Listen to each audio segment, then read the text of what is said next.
3 more horned gods, all representations of Satan, left to right, Asherah, Moloch, and Pan.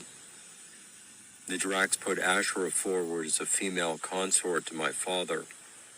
As you know, the Dracs are hermaphrodites, so Satan can also be represented as a female. All of the Asherah poles were destroyed by King Hezekiah, and he was one of the few kings after David who actually followed my father's commandments. The figure on the left is the deity Set from Egyptian mythology, and the 2 others are Baal, who originates from Babylon. The most obvious similarity is that they're in the exact same pose. The one on the right shows the reason why they're posed this way, holding a thunderbolt in the left hand and a sword raised in the right. Another similarity is that Set and the Baal figure on the right both have horns. At this point, I shouldn't have to explain what that means. You know that those are dragon's horns. Anytime you see a horned god, it means that it's a dragon god. Specifically, the god we know today as Satan. Satan is a god of dragons, and not surprisingly, he's a dragon himself. Set and the Baal on the left have those long headpieces which represent the elongated cranium that's also part of the native form. So it's clear that Set and Baal are the same god, and that god is Satan, a malevolent god of dragons, who has been and still is the king of this world. Of course, he's also known as Lucifer, Beelzebub, which comes from Baalzebub, meaning Lord of the Flies. Those are the names that humans know him by today, but he has a true name in Draconic, the native language of the Dracs. His identity to humans changes from culture to culture, era to era, but his true name and identity are always known to the Dracs. They are his children, and unlike humans, they never forget their father.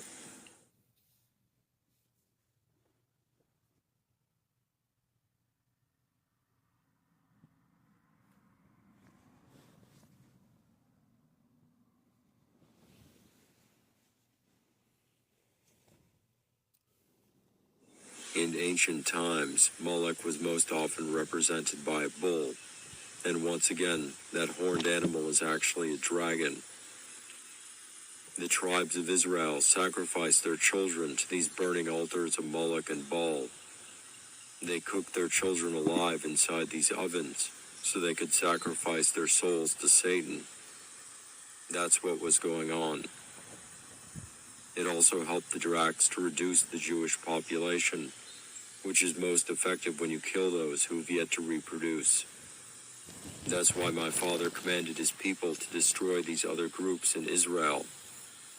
He knew that these societies were under the control of the Dracs, and that they would corrupt his people with their worship of Satan. He also knew that the Dracs would infiltrate and take over his people if they were in contact with these groups. So the only way to stop that from happening was to completely destroy them. But the tribes of Israel didn't do that. Instead, they interacted with these corrupted societies and were corrupted themselves. And they were infiltrated and ultimately taken over by the Dracs. My people always think that they know better than my father, but they know nothing. That's why they ended up in the hand of Satan and are still there today.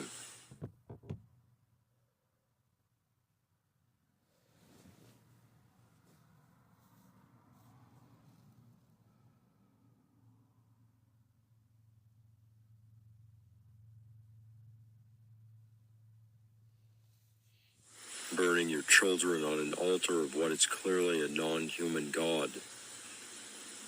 That's how badly the Dracs destroyed their minds. That's what my father was trying to prevent. But as usual, they wouldn't listen to him.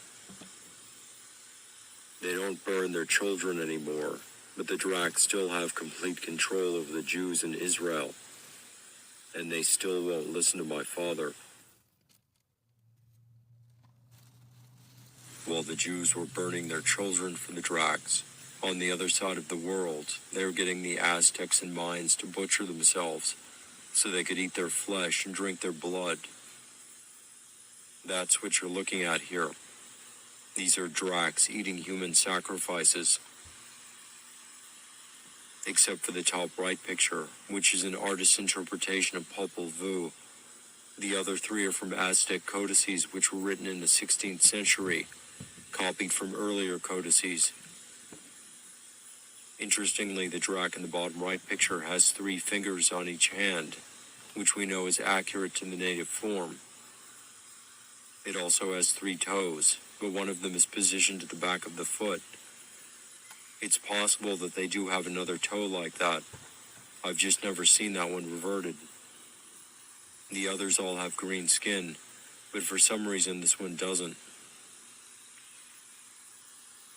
The one in the top right picture is holding what appears to be a weapon in its right hand, with fire coming out of the muzzle. There's also a large bat-like creature next to it, which could represent a bat imitation form. That's definitely part of vampire mythology, so that supports what we're seeing here. The Aztecs and Mayans obviously didn't want to sacrifice their own people, but understandably, they were intimidated by these monstrous aliens that had vastly superior technology. If they resisted, they'd all be killed, so they really didn't have any choice. It must have been a nightmare living in those societies. The only good thing you can say is that they knew the truth about their existence. All human sacrifice comes from the Dracs, from their father Satan. And it continues today, but now it all stays literally underground. The vast majority of missing children in the world are eaten by Dracs, or used in blood rituals. Dragons are known as man-eaters, and that is true to reality. In recent times, Moloch is represented by an owl rather than a bull. Presumably they wanted to use a new symbol which wouldn't be connected to the human sacrifice rituals of the past. Though oddly, they didn't change the name. Obviously they chose the owl because it represents wisdom, illumination. It's also a less aggressive symbol than a bull, and even further displaced from its true identity as a dragon. Every year, the elites do these supposedly mock human sacrifices at this Moloch altar in Bohemian Grove, California. Many U.S. presidents have attended these ceremonies, and the roads around the U.S. Capitol grounds form the shape of an owl, which of course is Moloch. This is the same god that the Jews were sacrificing their children to thousands of years ago. Moloch, Baal, Asherah, Tiamat, Set, Pan, Baphomet, and Satan. They're all the same dragon god. And these elites that you see worshiping him are his children. They're not humans who decided to become Satanists. They're dragons that are worshiping their creator.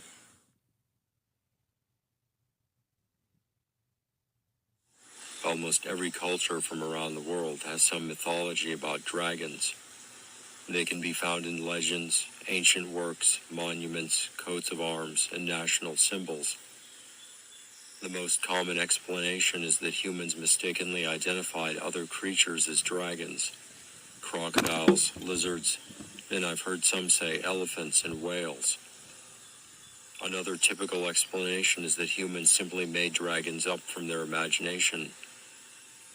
Apparently, all of these different cultures from around the world made up the same imaginary creature with the same basic appearance. But even if that were true, why would they build monuments and such to a creature that doesn't even exist? What they usually say is that humans invented dragons as an object of fear to make themselves afraid, because according to them, humans thrive on fear. So all of these different cultures imagine the same non-existent creature and made legends and displays of it to make themselves afraid, because they love being afraid. That's their serious explanation. I've also heard the explanation that ancient societies dug up dinosaur bones and took them to be dragons. Not quite as stupid as the "they made it all up" explanation, but still stupid. No, the reason that dragons appear in all of these different cultures is because dragons are real. That's the logical explanation, which I've proven is true. And it's not humans putting up these monuments. The Dracs are putting forward these monuments and symbols mostly as a sign of their dominance, and how they can flaunt themselves in plain sight, right in front of the deaf, blind, and dumb humans. We're right on top of you, but you're so blind and stupid you don't see a thing. That's what they're saying.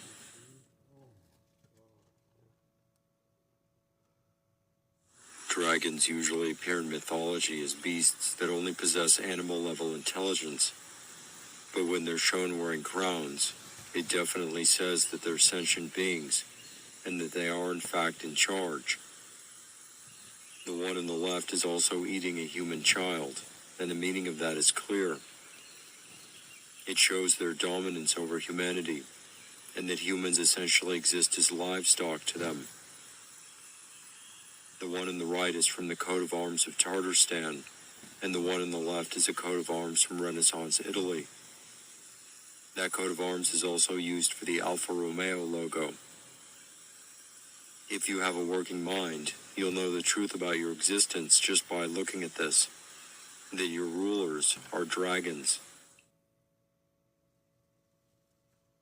This is the Ouroboros, which is a serpent encircling a human child and skull. And it says, from birth to death. From birth to death, they own you. And of course, the serpent is wearing a crown. It's not difficult to get the meaning of this.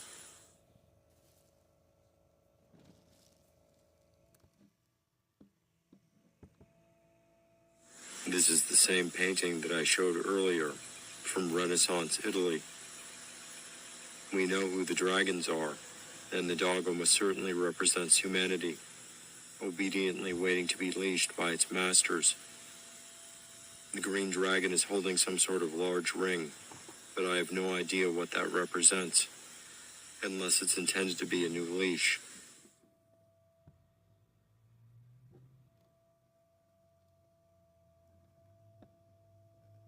The middle frame is a shot of the Wheel of Pain from the original Conan the Barbarian movie. This shows the hierarchy of the races that control this world. At the very top, there's a reptilian creature, and we know what that represents. Directly below it, there are figures that look like birds' heads, possibly a sentient avian race. On the level below the walkway, there are humanoid faces that have a reptilian appearance. These must represent the Drac shapeshifters that live among us, controlling our society. They're the agents in the Matrix movie. Of course, below them you have the humans turning the wheel, which you don't see in this shot. Humans are at the very bottom of the hierarchy, and they're not really considered part of it. They're just cattle. It's possible that the Dracs at the top are a different species from the shapeshifters that we see. The artist who drew the skulls showed two distinctly different species of Dracs, so this may be true. That's King Tut's death mask on the left, and that coat of arms from Renaissance Italy on the right. Like the Wheel of Pain, they both have reptilian and avian figures together, indicating that they're more or less co-rulers of this world. Notice that the serpent on Tut's mask is taller than the bird's head. That may indicate superior rank, but I'm not certain if that's the intended meaning. That's Iceland's coat of arms in the middle, which has a dragon and a bird, a rock. In the original coat of arms, it was just those two. But more recently, they added the giant bull. The one on the right is the House of Borghese, the family of Pope Paul V. The other animal representations of gods were probably Dracs imitating those forms. The Egyptian god Anubis, for example, which is a jackal's head on a man's body. The Dracs could create a form like that, any kind of animal's head on a man's body. But in this case, I don't think the bird is an imitation, since it appears alongside the reptilian, sometimes wearing a crown. So I believe that this is a real species that is or was present here. They're part of the alien collective that's controlling humanity.